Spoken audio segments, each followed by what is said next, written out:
শিক্ষক সংকট, বেতন বৃদ্ধি, কাজের পরিবেশ উন্নত করা সহ নানা দাবিতে অস্ট্রেলিয়ার মেলবোর্নে এক বিশাল সমাবেশ করেছে শিক্ষক এবং শিক্ষাকর্মীরা।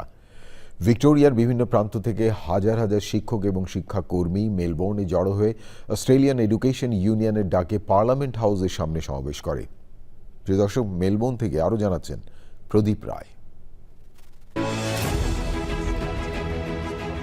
বৃহস্পতিবার ভিক্টোরিয়ার বিভিন্ন প্রান্ত থেকে হাজার হাজার শিক্ষক ও শিক্ষাকর্মী মেলবোর্নে জড়ো হন। অস্ট্রেলিয়ান এডুকেশন ইউনিয়ন বা AEU এর ডাকে তারা মিছিল করে পার্লামেন্ট হাউসের সামনে বিক্ষোভ সমাবেশ করেন। ধর্মঘটের কারণে ভিক্টোরিয়ায় সরকারি স্কুলগুলোতে নিয়মিত ক্লাস কার্যক্রম বন্ধ হয়ে যায়। শিক্ষকদের অভিযোগ, দীর্ঘদিন ধরে তারা অতিরিক্ত কর্মভার, শিক্ষক সংকট এবং বড় আকারের শ্রেণীকক্ষ এবং জীবনযাত্রার ব্যয় বৃদ্ধির তুলনায় বেতন কাঠামো পর্যাপ্ত নয়। তাদের দাবি, শুধু বেতন বাড়ালেই হবে না, কাজের পরিবেশও উন্নত করতে হবে।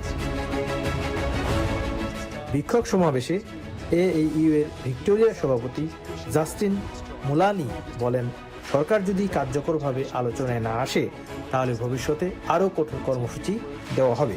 তিনি জানান, প্রয়োজনে আবারও কর্মবিরতি পালন করা হবে এবং দাবি আদায় না হওয়া পর্যন্ত আন্দোলন চলবে। অন্যদিকে ভিক্টোরিয়ার উপমুখ্যমন্ত্রী ও শিক্ষামন্ত্রী বেন ক্যারল বলেছেন, সরকারের বিশেষ প্রস্তাব অনুযায়ী আগামী 4 বছরে শিক্ষকদের বেতন 28.3% বাড়ানো হবে। তার দাবি, এই প্রস্তাব কার্যকর হলে ভিক্টোরিয়ার শিক্ষক ও শিক্ষা সহায়ক কর্মীরা অস্ট্রেলিয়ার মধ্যে সর্বোচ্চ বেতন পাবেন।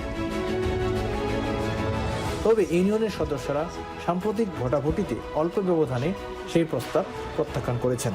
শিক্ষকদের মতে, বেতন বৃদ্ধির পাশাপাশি শ্রেণীকক্ষে শিক্ষার্থীর সংখ্যা কমানো, অতিরিক্ত প্রশাসনিক কাজ হ্রাস করা এবং শিক্ষকদের জন্য নির্ধারিত পরিকল্পনার সময় নিশ্চিত করাও সমানভাবে গুরুত্বপূর্ণ।